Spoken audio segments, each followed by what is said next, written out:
Okay, everybody, welcome back to another week of our Striper Migration Reports from On the Water. My name is Matt Haeffner. I'm the assistant editor at On the Water magazine. And this is week 5 of our 14-week video series, so check out those videos if you haven't already. We'll give you a quick recap of what happened in last week's video before we jump into this week's guests on the Striper Migration Report. So last week we talked to On the Water's Nick Cancelier about theoretical patterns of resident fish in western Long Island Sound, the lack of bunker in the area this season, and what the migration should look like in the Western Sound once stripers begin to drop out of the Hudson in the coming weeks. Then we checked in with Stavros Vigelis up on Martha's Vineyard, who reported the first schoolies with sea lice in the surf on Wednesday of last week. He also gave us a breakdown of how he targets those first fresh arrivals in the surf. But since then, there have been sporadic sightings of small migratory bass in the Cape Cod Canal and a good push of 40-plus inch stripers that have moved into the beaches and inlets around southern New Jersey. So this week, we're sliding back down to South Jersey to get an update on the migration from Captain Brian Williams of Badfish Charters in Ocean City, before we head back up the coast to talk with Peter Jenkins of the Saltwater Edge in Middletown, Rhode Island. So without further ado, here's Captain Brian Williams of Badfish Charters in Ocean City, New Jersey. All right, guys, so we got Captain Brian Williams here of Badfish Charters in Ocean City, New Jersey. Brian, how's it going, man? Hey Matt, how's it going, man? Can't complain. Stripers are just Great. starting to arrive in Massachusetts, so everything's looking up right now. Brian, I wanted to ask you a couple questions. The first one being that, we talked to a couple tackle shops in Jersey earlier this spring, Mike Gleason, the tack waterman, Tom Pagliaroli at Creekside, and they both discussed the push of larger migratory fish that is generally expected to come in late April to, northern and southern New Jersey. And it sounds like there's a wave of 30 to 40 plus inchers that kind of just moved into South Jersey. So what are you seeing out there, and how do you approach targeting those fresh arrivals? I think some of those fresh arrivals are just showing up now on the first wave of fish that finished up in the Chesapeake. Mm-hmm. Right now, most of our fish are all the way up the river setting up to spawn. So I think most of what we're seeing locally, if we run into those larger fish, they're already post-spawn fish that are sliding their way up the coast. Just the first wave of them. I'd expect the next couple of weeks we'll see more and more of those. As far as what I'm looking for with those, typically those fish are found a little closer to the greener water, a little closer to that ocean water. That's where you'd be looking for them. Some of those fish might be nighttime exclusive. Other ones will chew through the whole day. As far as what I'm throwing for them, usually I'll be looking at some of that structure that's a little closer to the ocean. I'll be throwing maybe some larger jerk shads. Stuff like this one here is the 5.5 inch from DOA Lures. Not sure if you could see that one clear or not on Yeah, there. split Uh, tails.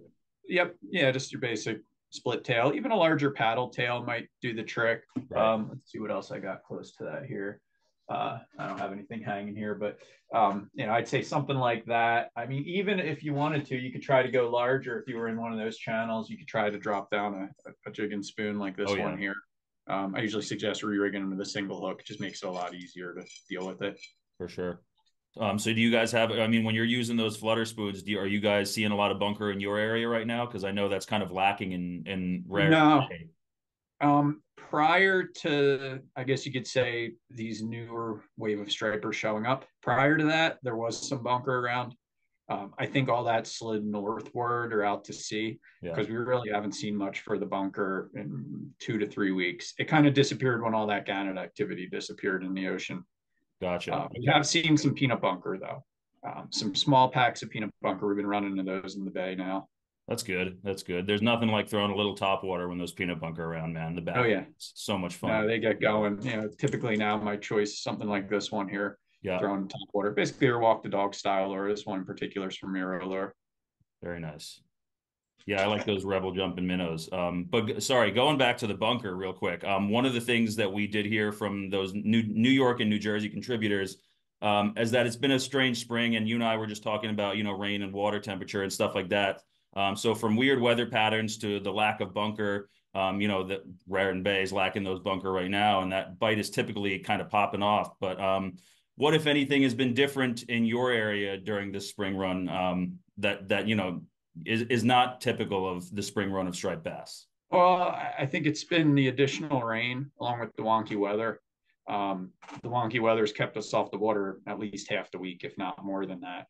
Between the wind, the cooler temps, the temps going up, then down again, things like that. coupled with the fact that, let's face it, there's less striper than there was 20 years ago. Yeah, definitely. And so you mentioned that you finding some fish locally that had kind of been almost washed out of the rivers due to that amount of excessive rain. Yeah, for a while there, I guess you could say really the last 3 weeks to a month, maybe a little more, maybe more like 6 weeks, uh, we were seeing a lot of our pre-spawn fish all staging in the same area. Mm, They were staging at the mouth of one of the rivers because all the rainwater, all that extra flow, salinity, what have you, possibly all of the above, basically pushed those fish and caused them to all stage in one area, kind of right where I guess you could say the river water would meet the ocean water. yeah. And they were all just sitting right there, all of them. You could run past that, you go up the river further, you wouldn't see anything. That is pretty wild. Yeah, so I mean, going back to what everybody else has been saying, that rain, not only throws off water temperature, it throws off the salinity in some of the rivers, throws off visibility. So it really plays a large role in a strong spring migration, if you will. But looking ahead, based on your past few seasons, what has been what does the migration look like around Ocean City in that first week of May, and how will your approach to striper fishing change throughout the month if it changes at all? Well, right now, at least starting up soon, we're going to be seeing more of an abundance of some of the spearing, some of the smaller bait fish in the back. Once those get moving, they're mostly in the ocean front and near the inlet now and kind of pushing their way in because the bluefish are on their tails right now. And I reckon they're going to push them all the way up into some of the flats any day now. Right. Once we get into some of that action, we'll be throwing some of these paddle tails like this one here I'm holding up, stuff like that. Here's another one, just the same one in white. And now with these two, if we're talking colors, the other change we're going to see soon is the worm hatch. We already started to see some hints of it on this moon. I think the next one in 2 weeks we'll really see it strong. Something about this color just shines when that's happening. Oh, definitely. Yeah, they love that. And same thing goes as far as fly selection. We'll be looking at some slender patterns, something like this one here. Not sure if that's coming out clear or not. Yeah, that looks nice. Something along the lines of that one there. Or, of course, everybody's favorite, throwing a good topwater fly out there like the skirgler. Yeah. Or something like this Duke Dog from Mirror here. Yeah, I tend to do pretty well with those little like 3 to 4 inch topwater walk the dog style spooks during the worm hatch. It's something about that like weird darting action that they have when you see them on the surface, that the walk the dog just seems to mimic it really well. Even though it's obviously profile wise, it's nothing like a worm. It's just that action they're looking for, I think. I think they just get angry at it. Just Yeah. want to smash it. Yeah, absolutely. So you mentioned the moons. Does water temperature play a big part in the worm hatches in your experience? I think it's a combination of water temp as well as the moon. Okay. That's why I think we're seeing hints of it right now on this moon around, but I don't think we're seeing it full on yet. Right. And I think that plays a part because we're a little behind on water temp. March, we started off mid-March. We were early on the water temp. I mean, as far as ocean goes, I had mid-50s for a little while there. We were 54, 55 on the ocean front for a few days. And then Mother Nature threw us a curveball, put the temps below freezing overnight for a week or two there. And then that set us backwards again. And now, ocean wise, as we stand today, we're sitting around 50, 51 in the ocean. On the bay in general and the channels, you're looking at right around 52 to 54. And then if you get up on the flats, you're in the high 50s, especially if the sun's shining. Yeah, so they'll be looking out for some of that warmer water, especially with the blues pushing them up and into the bays. Yep. Soon, hopefully that water, we're seeing a big temperature shift after 2-3 days from now. The next 2 days is going to be kind of chilly, not counting today. Today's about 70 out there. But once this front passes, we're looking at 2 cold days, and then everything kind of equalizes a little more to what it should be for this time of year. Highs, low 70s, lows overnight in the 50s. So I think that water temp will skyrocket. Awesome. Okay, that's good to know. And so if you could give South Jersey striper anglers one piece of parting advice to help them catch more bigger fish in the coming week, what would it be? I'd say just be real quiet in those shallows, spend more time looking and watching than fishing, and just observe things to really understand what the fish are doing. Watch for the littlest, subtlest clues, just a couple birds along a bank, a couple birds flying overhead, things like that. It's important to observe those little things this time of year because just a couple egrets sitting along a bank can equate to a dozen fish sitting right below them there that you could be catching. Right. Yeah, we talked a little bit about that in some of the past weeks. How birds can be like, cormorants are big indicators of where they're bait fishing in the early spring and stuff like that. So definitely keeping an eye on the birds, and hopefully that'll key into some of the fish patterns and stuff. Well, I think Brian, I think that was all we were looking for. I really appreciate Okay, you taking the awesome. time out of your day to do this. I know you probably are getting back on the water if it's 70 degrees. So best of luck the rest of Yeah. the spring. Oh, thanks. Yep. Yeah, I'll be out. Actually, I'm heading out surfing in a few minutes today. The Oh, wind's nice. switching around. Waves will be pretty good in a couple hours, hopefully. Nice. There Down you go. day today, and then fishing every day in the next week after that. Awesome. Cool. Well, we'll make sure we get your social media and your link to your website in the bio and everything, and then that way people can book a charter with you if you're not totally booked up already. Yeah, I have some openings starting next week. All right. Thanks a lot, Brian. Appreciate it. Thanks. All right. Thanks a lot to Captain Brian Williams. Now we're going to head back north across Long Island and Block Island Sounds to Rhode Island, where more laced up stripers in the 30-inch class have been arriving by the day. And we've got Peter Jenkins here from the Saltwater Edge to fill us in on the happenings in and around Narragansett Bay and coastal Rhode Island. All right, everybody. So we got Peter Jenkins here from the Saltwater Edge in Middletown, Rhode Island. Peter, how you doing, man? Good, man. It's good to connect again. We did this last year. It means fun times ahead, Oh, it right? does. I know, I About the know. migration. I'm really looking forward to it. Like you guys have had fish for about a week and a half migrating in from the west. We just got schoolies off of the vineyard this past week. So it's all Yep, starting to happen. We did kind of say that, it feels like things are a little bit behind just because of water temperatures and all the totally recent agree. rain and whatnot. But generally, what class of fish have your customers and your guys at the shop been catching so far? It's been a slow build. There's a couple places I think of as a real tell, and one of them's the corner of Second Beach, the other's the West Wall, and people are catching here and there, but it hasn't really uh, lit up. And it used to be my mind be a tax day thing. Yeah, April 15th, and that's 10 days ago. right. So, I mean, we are running behind, and you're absolutely right about lots of rain, but lots of rain means lots of herring. The rivers are full, Yeah, the runs are filling. That bodes well. I mean, when they get here, there's going to be a hell of a buffet, right? yeah, So, the fish seem to be getting, bigger. A couple guys fishing, not here in town, but fish to 30 inches, 28 inches, but yeah. nothing, and a couple boatfish I'm aware of, but it hasn't really come together. I mean, I went out and waited sorry about that, waited to a herring run last night, Hmm. and it was quiet. The walking out there over the cobble bottom loaded with sand eels, I had the loads of same them. They experience. spawn on the moons, Yeah, and so it all made sense. Again, bodes well, but yeah. we just need the key piece, right? Right. Um, Well, you got all the herring coming in, and then I know there's been bunker around in Rhode Island for a week or so now with those first like wave of migratory fish. But, what are some of the main forage species along with herring that you guys focus your spring fishing around in Rhode Island? yeah, it's herring and bunker, and I there's a couple of captains up towards Providence that I follow, or they show you their fish finder, blacking out necessary stuff, but you can see big uh, schools, right? Mm. And they generally move up towards Providence in the shipping channels, a lot like Buzzards Bay, Yeah. kind of way, and then into Mount Hope Bay. And once they get there, it's a good 30 days. It's a good couple 3-4 weeks. Top water, uh, uh, spoons, Oh um, yeah. swim shads, Yeah. all bigger versions of, right, but all work. And just before we started running the tape, I was just saying how some of the captains that I talk to most frequently don't have their boats in. They're painting the bottom. They're finishing their line of tog jigs. Yeah. I don't know what Robbie's working on, but it's something. And so and they want to get in here kind of ASAP for the tog as well, Right. Of right? course. Our tog season's just getting going, and we have a world-class tog fishery. So um, I think this tons of rain and the kind of I saw my breath last night, walking back on the beach, Yeah.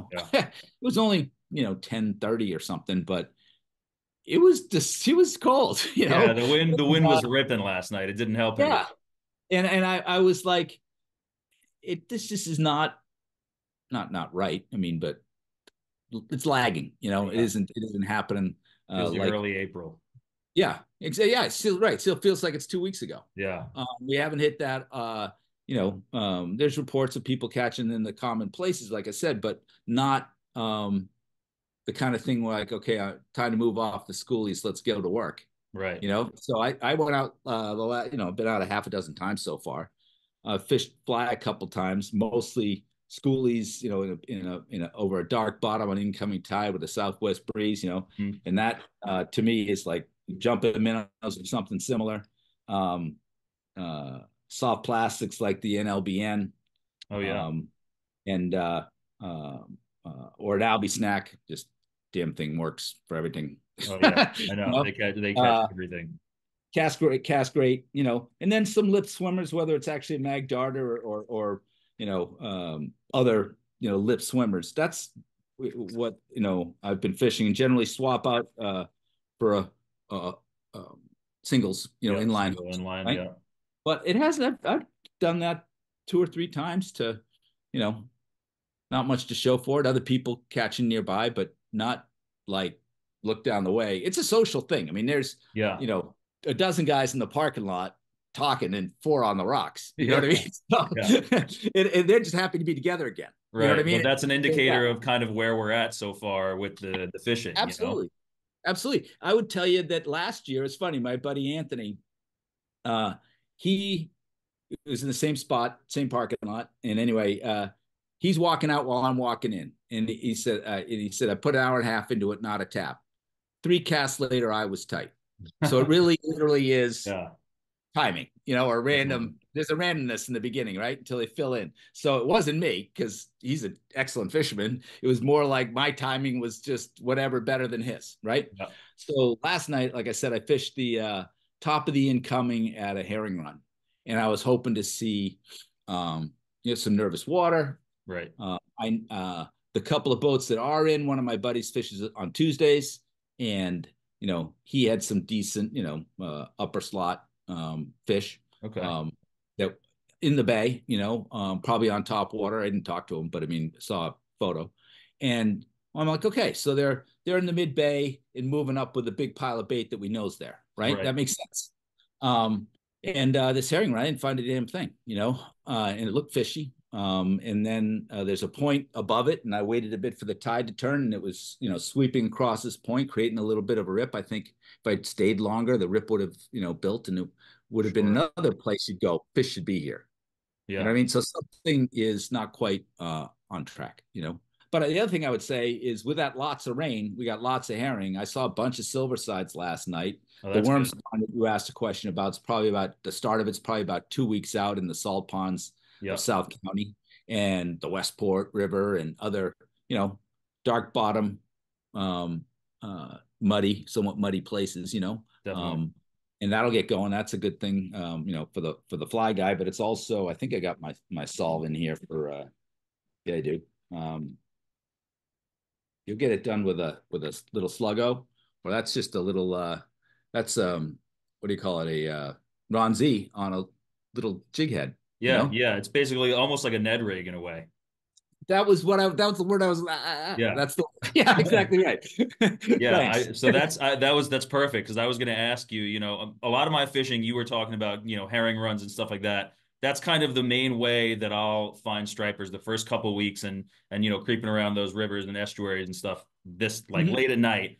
But in those same areas where you have that dark, muddy bottom, that's where you start to see those worm hatches. So, if you're not using a soft plastic, you're using a fly, or you're using, a small topwater. So, what are some of the more productive lures that you find people come into the shop for when they're looking to catch fish on the worm hatch? Yeah, I would certainly steer them towards the Ronzi, the Sluggo, and the Albie snack. But the other is to take one of those lighter items and use a casting egg, or something. I buy them from you every year for that exact reason. to deliver the thing, because it doesn't, and they can get keyed in on them. It's a, I mean, I years of it, with a fly rod, and you can be standing in them, and it's just not.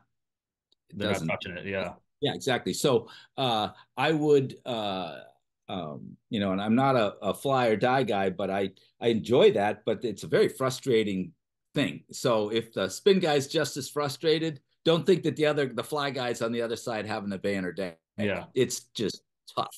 Yeah. Um, and and I think there's a time though the curveball or the way to think about it, because I have the same attitude towards albies. I think you see the worms, and that's not the striper is not the only predator Right. feeding on the worms. The albie's not the only predator feeding on those tiny anchovies, right? Absolutely. So albie season, I'll throw a squid, you know, or something. I don't know, what does an albie snack really look like at the end of the day? You know, that amber one is a squid, right? Yeah, totally. Right. So I think you need to think a little different outside the box about what is the predator. It's not one. It's a biomass, the worms, the anchovies, same example. There'll be other, you know, smaller predators feeding on that tiny, but definitely large biomass, right? So that's the time to mix it up. You know, maybe a swim shad, maybe you know, but something in the 5 or 6 inch range that's still a meal to the next guy. Yeah, moving down the food chain a little bit. Yeah, does that make sense? Yeah, absolutely. Yeah. So instead of trying to match the hatch of these little, you know, very, very particular little worms, yes, you know, which is not the easiest thing to do. You're matching the hatch of what's maybe feeding on them besides the stripers, because realistically, they're going to feed on those too. Yeah, and so you know, the idea is just transferred over in my mind from my approach to albies. You know, would you want to be the 1 billionth anchovy? You know, or would you like to be one of I don't know, a dozen sea bass or something like that, right? And that's just a way to think about it. To when it's not working, stop banging your head and mix it up with by profile. You know, profile size. You know, so you need to be aware of the other baits that might be around. And I think you know, in a salt pond, there's perch, there's what am I thinking of? Soft eels, the soft plastic will work great, stuff like that. So that's what else lives there. Yeah. You know, yeah. And there's something to be said about that profile change too, because I had that exact scenario last year where I had a casting egg and a fly on. I wasn't getting them on my actual fly rod. So I threw on the casting egg on a spinning rod. Still couldn't get them with the fly behind the egg. And then I threw a rebel jumping minnow, and suddenly the fish start hitting. And it's like, okay, maybe they just wanted something with that similar darting action, but a bigger profile. You know, it's just something that stands out. Right. Well, honestly, they're working hard to get each one of those damn worms, right? Yeah, or those anchovies, right? So they could see 5x, 10x protein if I bang a left. I think that's you know, they're efficient. They're in their own operating their own best interest with their whatever their unique physical advantages, whether it's speed, maybe more in the albie case, or power, the powerful tail on the striper, you know, but whatever those physical advantages are, how can they apply them for the most calories the quickest? You know, because the other not caution, and it's not an original thought, but I think a lot of times the you know, soft plastic you know, fly rod guy might stay in the estuaries too long. It hasn't started enough yet, right? So this might be an appropriate comment a month from now. But you certainly wouldn't want to be there 6 weeks from now. You know what I mean? Give up, you know, call it good, and move on to where you know, because the fish, I think of it this way: they arrive on bait, they move to structure. This is June, July, August, right? And then as then they move on to bait again. Yeah, in the fall run. Right? Yeah. And so catch those transitions. In the spring's the new fall, right? So we are down the road weeks talking about it, but that's kind of right. So get your licks in, start now, get in the estuaries. Shake down your gear. My light didn't work last night, you know. So I was like, all right. New batteries. You know, got to make sure everything's charged. Yeah, that's why you know, like I said, I fish fly a couple times. I've done the schoolies a couple times, and then when I was out last night, I threw the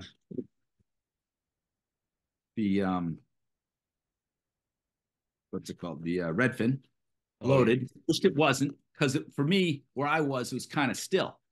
And so it would have been nice to have that wake. I didn't really have anything I could do that with. I wasn't going to throw this, you know, a popper. So Wished I had that, and then slowed it down low and slow with a super Needlefish. strike needlefish, Yeah. and finished. Yeah, with this. This is what a G rat or something. It's more of a largemouth Oh, bass. glide bait. Yeah. Yeah. I talked to Mike Gleason about that a few weeks ago. Yeah. I just wanted to profile after I tried the other couple things, you know. Sure. And like I said, that maybe it's before we got on, but there's a point above this herring run that had a decent sweep of current that maybe if I'd hung out and let the tide move along, a darter or something like that would have been a good choice, you know. Right. I think we probably did this call at about this time last year, you know. Yeah, it was around the same time, sometime in mid to late April. Yeah. Yeah, and I think last year we were certainly you know, ahead of schedule compared to where we are now. Yeah, it was a bit of a warmer spring last year. Yeah, but it's warm, wet. My understanding is these are the conditions that lead to more favorable striper spawns. Yeah, agreed. And you know, we can only keep our fingers crossed relative to that because we've been on a run of 5 kind of poor. I used a really good word there. Very disappointing spawns, You right? described a little worse than that. Yeah, if we can squeak out a good one, that'd be great. Yeah. I've done 30 something podcasts, and well, for the Saltwater Edge, and I get to talk to great anglers, and you hear some very consistent things. Mm. One of them's keep a log, plan ahead, Yeah, have a plan B, right? Yeah. And I think sometimes, like, you know, people, like I just sort of suggested, they might get stuck in the estuaries. There's fish there, they're catching fish, it's great, but there's more better going on as this transition occurs, and sometimes people can be a whole moon behind that, you know what I mean? And it's probably your best opportunity to catch a big fish from shore is when they're on the move. Absolutely. Right? And sometimes it just like it's a small change. Like I started fishing more in the mornings because I wasn't seeing what I wanted last spring in the evenings, and I started catching more fish. So it's like sometimes you just need to change your, you know, the fine tune what you're doing a little bit. Yeah. And so I really think that idea of and I think it was Sean Ruge, who works for Navionics, I believe still, but this is 20 years ago. He said something like, in New England, it's a short season, but it's literally, you know, 10, 12, whatever you want, 2-week seasons. Right. So I feel like I just, like, by going to that herring run last night and trying to scout a new spot, you know, and get my surf game together. I said no to the schoolies at Second Beach, you know, and I said yes to the needlefish and the redfin, you know, for some bigger fish. Yeah, you just got to, you know, didn't work out, right? Yeah. But it's not it's no kind of failure, you know what I mean? But you can get stuck, you know, on the schoolies when, you know, if you want to catch a bigger fish and do it from shore, it's going to be because you put the time in with, you know, bigger profiles in the right spots. Yeah. So, and you're sacrificing, you know, maybe catching a fish 1 or 2 nights, you know? So yeah, absolutely. Yeah. That's a big part of it too.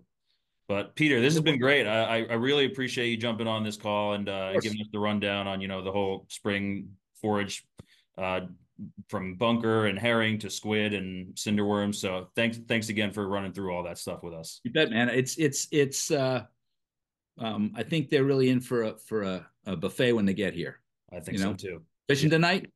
Yeah, I'm absolutely going. So last night I went out with, real quick before we sign off, I went out with Jimmy. We went squidding first because we were hearing reports of squid kind of, you know, in different areas. And we didn't find anything. This first couple spots we hit, none of the lights were on. And, you know, they're usually where there's some big spotlights on the water. Yeah.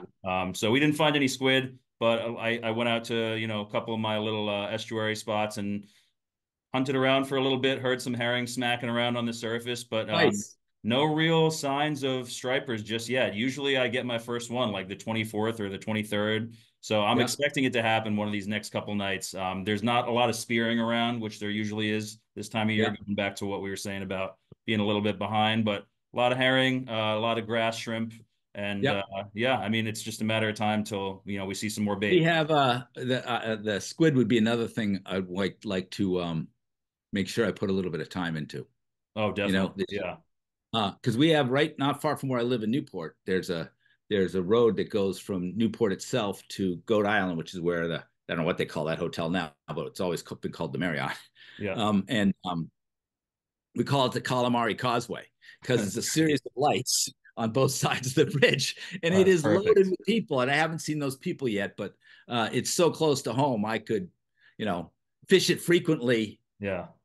Even for short periods, and probably, have some luck. So I need to commit to that. Yeah, invest in some binoculars and just keep an eye on it. There you go. And then that way when they're in. Save yourself some time. But thanks again, Peter. This was awesome. Hope you enjoy the rest of the spring run, and best of luck in stripe. Hit me up anytime. All right. Yeah, absolutely. Will do. Hope to be down in Rhode Island some point soon. Sounds good, bud. Take care. All right. Take care. Bye-bye. Well, everybody, that's all the time we have for this week.